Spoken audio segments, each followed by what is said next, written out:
The Techrot Encore update brought us many different Coda weapons, and one of them, the dual Coda Torxica, is a very interesting dual automatic pistol, the head popper as I like to call it.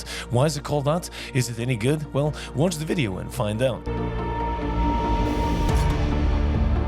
This is one of the newest Coda weapons added into the game. It is with the Techrot Encore update, as I mentioned at the beginning of the video. It is a dual pistols mastery rank 17 weapon. Of course, you do need to get yourself a Technosite Coda and kill it and then get the heart life cells to actually purchase it. And then you get a random element. I have gotten radiation, but since the newest update, we can apply elemental vice, which will allow you to freely change up your element. And you can do it just as you saw there up on screen. So the element that I have chosen is going to be heat. Now, stats wise, you can see it up on screen, but I'll briefly say that it is primarily slash damage, which is really good. We have 25% critical chance, 2.4 critical multiplier, and a 28% status chance. Honestly, stats wise, it's not that bad of a weapon, and there is a unique trait, and a really good one. When you damage enemies with this weapon, 3 spore on their deaths will pass by onto the nearby enemies, applying cold status effects. You can actually see that your crosshair changes on which enemies actually have cold on them or not,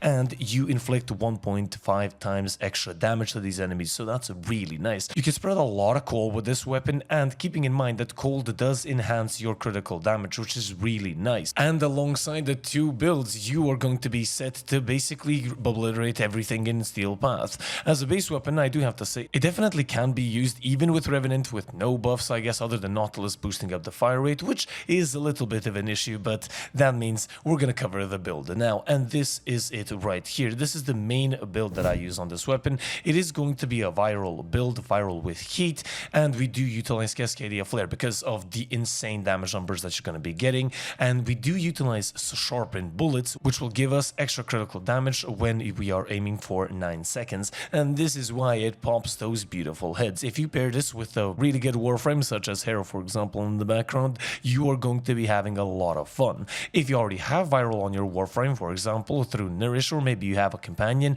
then this is the build that I recommend you use. We're going to be utilizing corrosive and heat here and lethal torrent instead of sharpened bullets. You can actually switch them out however you like them. I switched them out as well, so that's why I put it here, just so you know you can actually switch those two out, sort of considering that as a flex slot. And I do have to say, this weapon is very flexible, a really interesting fast firing, well, when you get the fire rate up, secondary weapon that actually kills enemies pretty fast. Now, it's not the best weapon in the game, it's definitely not the best secondary in the game. The dual toxic Karnan exists, so it won't win any awards soon, but as a weapon it is actually really good. The unique trait as well allows you to apply a lot of cold and get that enhanced damage, which does help out at killing level 200 and above enemies without any issues. So I hope you guys enjoyed. If you guys did, do leave a comment down below on my voice cracks throughout the video, on the actual weapon itself, because I'm quite interested. Do subscribe, like, all of that cool jazz, and this has been your lovely host, the Gaming Weasel, over and out.